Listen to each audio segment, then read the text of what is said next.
Hello dear learners, welcome you in the lecture 4 which is on swaps of week 3 of financial derivatives.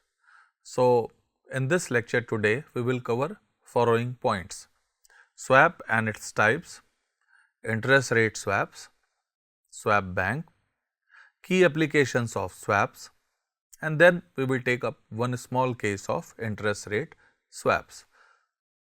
So, let us see what swap is and what are its types. So, a swap is a financial contract between two parties to exchange cash flows or liabilities based on a notional principal amount over a set period. So, what do we mean by it? So, it is a contract between two parties to exchange cash flows or liabilities and the notional principal amount on a notional principal amount. So, it means that if there are two parties, counterparties, their notional principal it has to be same and the liability which is generated because of acquiring that notional principal amount, that is exchanged. So, this is what do we mean by simply as swap. These are over the counter derivative contracts. They are used to manage risk such as interest rate fluctuations or for any speculation. So, why they are called as over the counter? Because they are not sold through any third party or they are not traded in an organized exchange. So, that is why they are OTC contract, just like in case of forward contract. In case of futures and options, we saw there is requirement of third party, an exchange for settlement of the contract, then that is why in case of swap there is no need of that. So, it is called as OTC, over the counter contract, derivative contract. Now, what are different types of swap? Single currency interest rate swaps, IRS in short, also which is called as plain vanilla swap, and here fixed or floating in the same currency is used. Fixed interest rate is exchanged for floating or floating exchange rate is exchanged for fixed exchange rate in the same currency. So, as the name itself suggests, it is single currency. It is a single currency swap. So, only one currency is involved. So, interest rates are exchanged as liability on the notional principal amount. And then cross currency swaps, interest rate swap, which is also called as currency swap, exchanges debt service obligations of bonds in different currencies. So, in one of my lectures earlier, we have seen that an example of it, back to back loan or parallel loans, where debt obligations they are in different currencies. We took example of Infosys and IBM, where Infosys wants to invest in US and IBM wants to invest in India, and both companies they took loan in their own domestic currencies and exchanged for it. And it can be fixed for fixed, fixed for floating or floating for floating. So, here the objective is not only exchanging the interest obligation, the objective is also to exchange the notional principal amount, because here two or more currencies are involved. So, if for example, if we take here the Indian currency being required by IBM for investment in India and the US currency US dollar required by Infosys for investment in US market. So, two currencies are involved. So, interest obligations they can also be exchanged. So, as being mentioned, fixed for fixed, fixed for floating or floating for floating, means as long as there is saving of cash flows for the swap parties, they will go for any kind of these kinds of cross currency swap. Now, let us see what is IRS, interest rate swap. So, if two counterparties they agree to exchange interest payments at periodic intervals. So, two counterparties they are required, and in case of plain vanilla swap, one pays fixed interest, the other pays floating interest. So, means the fixed interest obligation is exchanged for floating interest rate And why it is happening? Because the party which is having fixed rate liability, it needs floating interest rate liability, but it has not created that liability. And there is another party which is having floating interest rate liability, but it needs fixed interest rate liability. So, both parties they require, and of course, the basics of it is that notional principal is same in the same currency. The total amount of loan which they need or for their business, it is same.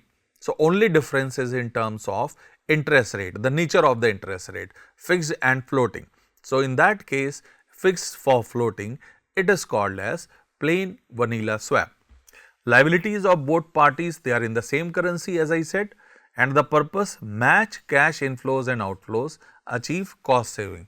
So, for both the counterparties, there should be saving of cost, and if there is no saving of cost or there is no net cash inflows by the swap agreement or swap strategy, like in here it is interest rate swap, then the swap strategy will be futile by both parties. So, there has to be a win-win situation for both the parties in terms of cash savings.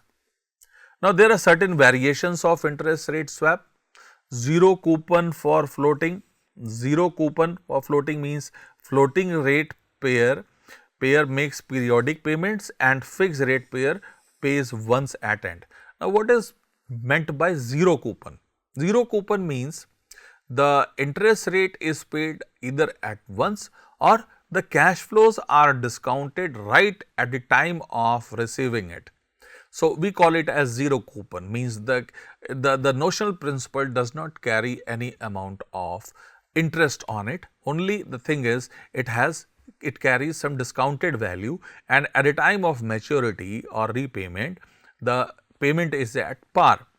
So, floating rate payer makes periodic payment, means if the floating rate payer, if there is a bank, so it will make periodic payment because it needs floating rate loan.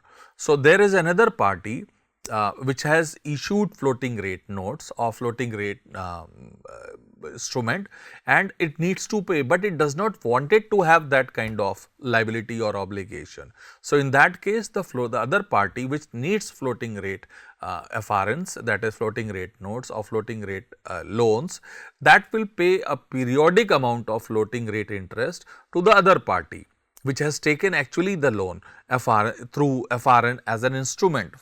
But the other party which needs, that is fixed rate payer, pays once at end. The other party which needs fixed interest rate, but it has issued what we call floating rate notes. So, but it needs fixed interest rate like kind of thing. So, it will be paying fixed rate at once. So, that fixed rate payer pays at once at end. This is nothing but an example of zero coupon. So, when zero coupon for floating, it is exchanged.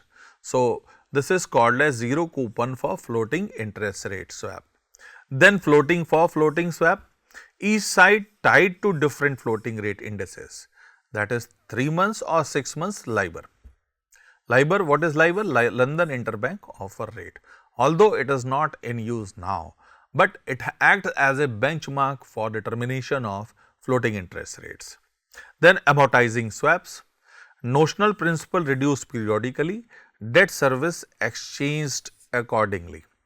So, the notional principal reduced periodically, that is the installment which is paid, it is reduced periodically because every year the loan repayment also includes some component of the principal amount, and that service exchanged is accordingly done. Now, there are different types of swap. There we will see the description and when they are used.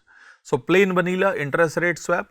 So, fixed for floating, same currency. Hedge interest rate risk, hedge interest rate. So, if any changes are taking place due to fluctuations in the interest rate, floating interest rate. So, to take care of that fluctuation, that differences in the cash flows due to fluctuating interest rate, floating interest rate, this is used. Then cross currency swap, debt service exchange across the currencies. So, here what happens? Two currencies are involved and there may be involvement of multiple interest rates also, like fixed for floating, floating for floating, or floating for fixed. So, here hedging foreign exchange plus interest rate risk. So, both things are happening here. In the first case, the hedging is not in case of foreign exchange, but in this case cross currency swap, hedging of foreign exchange takes place and interest rate risk, both things are happening because here multiple currencies are involved. So, as you can take note of the example which I have taken of Infosys and IBM. So, there they are hedging foreign exchange risk where they are not involving in the conversion of exchange, that conversion of currency. IBM is not converting US dollars into Indian currency. Rather than this, the Infosys has borrowed in Indian currency and handed over the amount to IBM and vice versa. Then zero coupon for floating, fixed paid at end, floating periodically. So, fixed amount of interest is paid at the end of the swap period and floating amount it takes place periodically. Tailored cash flow management, because it is as per the requirement of both the parties, both the swap parties. So, the cash flow is tailored as per their requirement. Then floating for floating, different floating indices like as we have seen 3-month or 6 months LIBOR can be used, but primarily it is used for hedging or speculation. And now in case of amortizing swap, notional principal reduces over time. Notional principal reduces over time and that leads to match amortizing loan schedules. Now, what do we mean by amortizing swap? It means that the whole loan amount is amortized throughout the duration of the loan tenure. So, that is why the notional principal it get reduced over time and this causes the matching of amortized loan schedules, different types of schedules which are there for repayment of the loan. Now, let us see the role of swap bank. Swap bank is kind of intermediary between the two counterparties, because as we see in case of IRS interest rate swap, the requirement of both parties should be same in terms of the notional principal, but as far as interest obligations are concerned, that may be different, like floating for floating or floating for fixed. So, in that case, how these two parties they come to know each other. So, for that purpose, large multinational banks they work on different platforms, and in many cases the commercial banks, the large MNC banks, they act as intermediary between bringing two counterparties together and deciding on the terms and conditions of the swap. So, we call those intermediaries between two counterparties of a swap agreement as swap bank. A swap bank is a financial institution that facilitates swap between counterparties. A swap bank can be an international commercial bank, an investment bank, a merchant bank or an independent operator. So, it's like an intermediary. Any entity can act as a swap bank, but for that purpose it has to bring two counterparties together, those who have equal but opposite requirement. Only then they will go for swap, interest rate swap, and if any of the party is not having net amount of cash inflows or cash savings, then its obligation, then swap agreement cannot take place. It cannot take place. So, the swap bank serves as either a broker or a dealer, as I said, intermediary. Now, as a broker, the swap bank matches counterparties but does not assume any risk of the swap. It means what? The swap bank it calculates its own cash flows because it will not operate on a risk position. In bringing two parties together, it does not mean that the risk of these two parties it is going to be shared by the swap bank. So, in that case, the swap bank, the swap broker receives a commission for the service. So, the commission or the cash savings for the swap bank, it is calculated well in advance by the swap bank. So, if there are chances of loss or if there is any prediction of net cash outflows, the swap bank will never go for brokering the deal, that is swap agreement. Most swap banks serve as a dealer or market makers. As a market maker, the swap bank stands willing to accept either side of a currency swap and then later lay it off or match it with a counterparty. So, they assume all the things first and then the swap bank, it assumes if one counterparty has contacted the swap bank. So, they assume all the things on behalf of the first counterparty and then they start searching the other counterparty. In this capacity, the swap bank assumes a position in the swap and therefore assumes certain risk. Certain risk in terms of it that maybe obligations of one party which is being paid in a lesser quantum to the swap bank, that amount has to be compensated by the first counterparty. Because swap bank cannot generate cash inflows on its own, it is dependent on the mutual calculation of interest payments being paid by counterparties to the swap bank.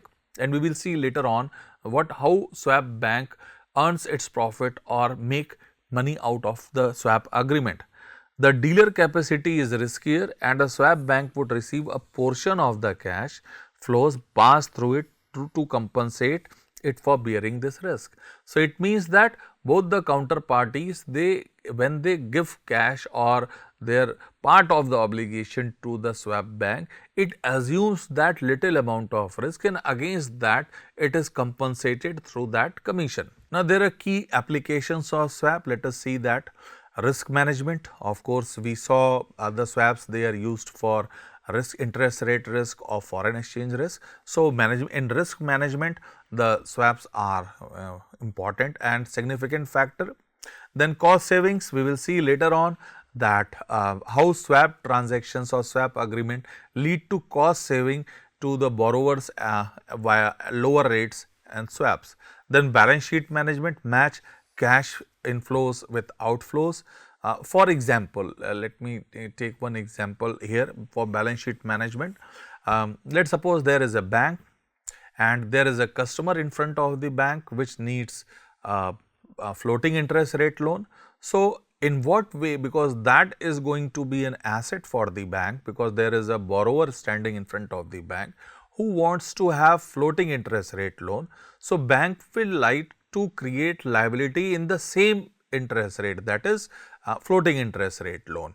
So, the thing is, because of asset liability management of balance sheet, it is important for the bank to reconcile the differences between what borrower wants and what lent in what manner it is going to raise funds from the lender. So, both are should be in the same spirit and in the same form. So, that is what we call as balance sheet management, managing cash inflows and outflows. Then speculation, take positions on interest rates or currency movements. So, of course, when we talk of speculation, it means there is some kind of uncertainty which may exist related to interest rate or foreign exchange rate. We know interest rates are also volatile, but they are not as volatile as foreign exchange rates. So, there are speculative strategies or speculative gains or losses which are also associated with swap agreement. Let us take one example on interest rate swap. Consider an example of a fixed for floating rate swap. So, it means this is going to be an interest rate swap, IRS. Now, Bank A is a AAA rated international bank located in UK. The bank needs this much of amount, this is 1 crore pound, and to finance floating rate euro dollar term loans. To finance floating rate euro dollar term loans to its clients. It is considering issuing 5-year floating rate notes indexed to LIBOR. Alternatively, the bank could issue 5-year fixed rate euro dollar bonds at 10%. The FRNs, the floating rate notes, make the most sense for Bank A, since it would be using a floating rate liability to finance a floating rate asset.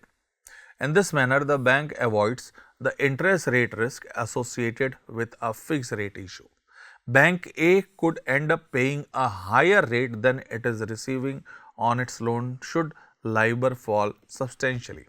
On the other side, there is a company company B, which is an inferior rated company, triple B rated US company, it needs the same amount, that is $1 crore to finance a capital expenditure with a 5-year economic life. So, see, the requirement period is also same in both cases. The bank also needs the loan for 5 years, that is 5-year tenure, and the company also needs for the same tenure of loan. Now, it can issue 5-year fixed rate bonds at a rate of 11.75% in the US bond market.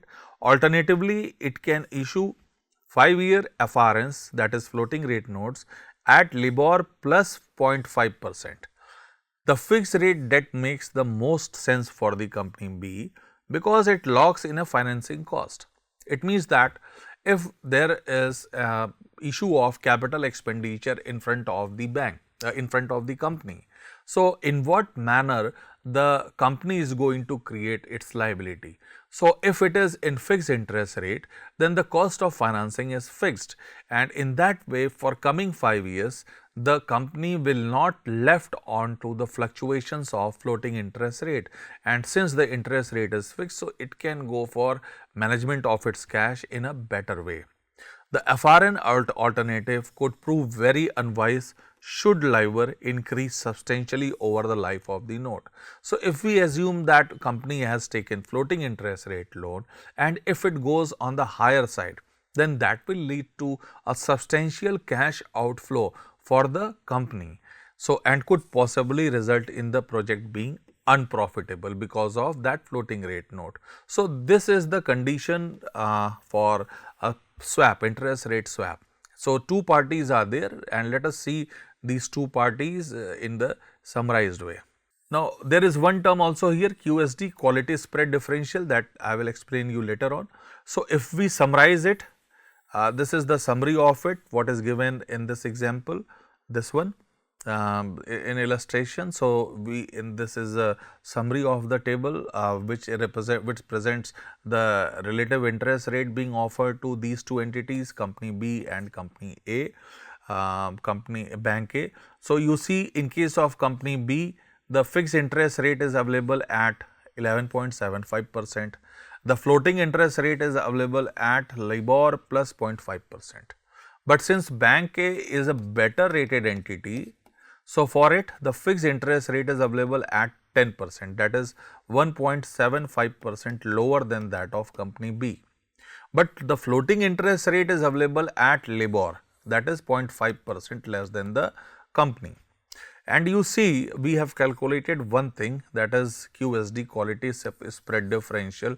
Now, what is this? This is the difference between fixed interest rate and floating, the net fixed interest differential and the net floating interest differential between these two entities, company B and bank A. So, in case of fixed rate, the difference is 1.75, that is 11.75 minus 10, and in case of floating rate, it is LIBOR plus 0.5 minus LIBOR, which gives you 0.5. So, the net difference between these two, that is net differential in the floating fixed interest rate and net differential of floating interest rate, it gives us 1.25.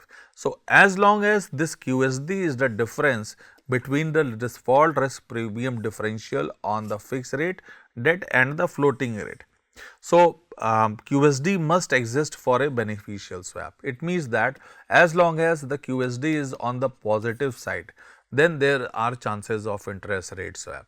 And if QSD is not positive, then there will not be any gain out of swap agreement, even if both counterparties they exchange their obligations, liabilities, they are not going to gain out of it. So, the thing is, for the swap to exist or the swap mechanism to work out, here it has, the QSD should be positive anyhow. So, and the total amount of QSD is this, it is splitted among the swapping parties, which result in lowering of all in cost for the counterparties. So, if you see, there are three parties, one is company B, other one is bank A, and then third one is swap B. So, if the total QSD is 1.25%, so this represents the total amount of savings which will be accruing to these three counterparties of interest rate swap, and this will be distributed among the three counterparties, that is company, bank and the swap bank. So, let us see how this swap takes place in case of this illustration. So, in the middle of it is the swap bank, on other side is the company B, and on this side is the bank A. We all know that bank A is triple A rated and company B is triple B rated. So, what bank will do? It will do what it does not want. It wants floating interest rate loan, but it will issue fixed interest rate obligation. So, it may issue euro dollar bonds which carries 10% rate of interest. So, that it will be doing. And what company B, it does not want floating interest rate loan, but it will do that because it will be doing it for the other counterparty. The same is true in case of the bank. It will be issuing fixed interest rate loan for the other counterparty, which is company B. So, company B will be issuing floating rate notes and the rate of interest is LIBOR plus 0.5%. So, this is the first step of swap. So, bank A will issue fixed interest rate loan and company B issues floating interest rate loans. Now, what will happen? The notional amount is same. So, there will be no exchange of notional amount, but what is being explained, bank A was instructed to issue fixed rate debt at 10% rather than the more suitable FRN. Now, this is what being done here. Similarly, company B to issue FRNs at LIBOR plus 0.5% rather than the more suitable fixed rate debt at 11.75%. So, we should understand the requirement of both counterparties. The bank needs floating interest rate loan and company needs fixed interest rate loan, but they are doing just opposite of it. Now, see what happens. The swap, if there is a swap, since there is a positive quality spread differential, so there are all chances of swap. So, bank A has converted fixed rate debt into floating rate debt at all in cost 0.5% lower than the floating rate of LIBOR. It could arrange on its own. Let us see how it is happening. Now, at the end of the, let's suppose both parties they agree through the swap bank, and the terms of agreement is that the company, the terms of the quality spread differential will be splitted between the company and bank at same level, and some portion which is left will be meant for swap bank. So, here we assume that for company, after the swap deal, it will have a saving of 0.5%, and for bank again it will be having a saving of 0.5%, and for swap bank for the remaining amount, that is 0.25%. So, all in all, if you add all these things, this results to 1.25%, and that is QSD. That is QSD. So, with the keeping into consideration this terms of condition, now what bank will do at the end of the year? Bank will pay LIBOR minus 0.125% to swap bank. It will pay LIBOR minus 0.125 to swap bank. Now, from this amount, the swap bank will charge its commission of 0.125%, because here we assume out of the commission of 0.25% which swap bank will keep, half of the commission will come from the bank and half of the commission will come from the company. So, half means the amount which is paid by bank to the swap bank, that is LIBOR minus 0.125. From this it will keep 0.125%. So, ultimately the leftover amount is LIBOR minus 0.25, which it will hand over to the company B. In turn, what company B will do? It will pay an fixed interest of 10.5% to swap bank. From this, the swap bank will charge 0.125% of its commission, and the remaining amount, that is 10.375, it will pay to the bank A. So, in this way, the whole process of swap will take place. Now, see, swap bank inflows are 0.125 which it has received from bank A and 0.125 which it has received from company B. So, it has received 0.25% in total. Now, for bank, now bank is making payment of LIBOR minus 0.125 and it is receiving 10.375, and also there is a payable for a bank, that is 10%. So, in total the bank is making payment of 10% as well as LIBOR minus 0.125%. On the other side it is receiving 10.375. So, means there will be 10.375 plus minus 10% minus, it will be in bracket, LIBOR minus 0.125, and this leads to LIBOR minus 0.5%. This is in minus, this shows the outflow of cash. This is LIBOR minus 0.5%. So, ultimately you see, as in our earlier slide, the floating rate loan to the bank, it was available at LIBOR, but now after the swap agreement the effective rate of interest is LIBOR minus 0.5%. So, it means bank, there is a net saving of 0.5% for bank. So, the swap is beneficial for it. The same thing will happen in case of company. Now, see the payables of company and receivables. So, it is paying 10.5% and as well as LIBOR plus 0.5%. On other side it is receiving LIBOR minus 0.25%. So, ultimately for company B, the net saving will be, the net amount of payable will be 11.25%. After plus and minuses, that is plus are the net amount of cash inflow for the company B, which is LIBOR minus 0.25%, and the minuses are 10.5% which it is paying to the swap bank, and the LIBOR plus 0.5% which it has to pay to its lender. So, it will result, the net amount will be 11.25%. But if you see for company, the fixed interest rate loan was available at 11.75%. So, there is a saving of 0.5% also for the company. So, in this way all the three parties, they have saved cash, there is a net amount of cash inflows for all the three parties. For bank and the company, there is net saving of cash inflows by 0.5%, and for the swap bank there is a net saving of, or the net cash inflow of 0.25% of the deal. So, in this way all the three parties, they were at the advantageous position, and this interest rate swap has been a win-win situation for both the parties. Now, this is the representation of cash inflows and outflows which we have just talked. For bank, it pays LIBOR minus 0.125 and 10% to its lenders, and then it receives this much of amount, and net amount is LIBOR minus 0.5%. The same thing is for swap bank and also for the company. So, the net inflow to the swap bank is 0.25% per annum on a notional amount of $1 lakh, and for so all the three parties, as we have discussed, they have saved because of the positive quality spread differential. So, in an interest rate swap, the principal sums, the two counterparties rates are not exchanged, since both counterparties have borrowed in the same currency. So, again the principal amount is not exchanged, it is only the interest obligation, and then in practice only the net difference is actually exchanged. For example, company B would pay to the swap bank the net difference between 10.5% and LIBOR 0.25% on the notional value of this. So, means netting of transaction takes place.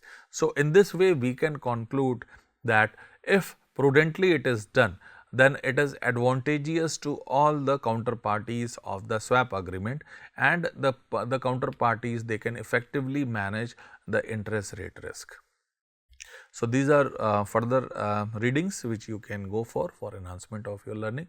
Thank you.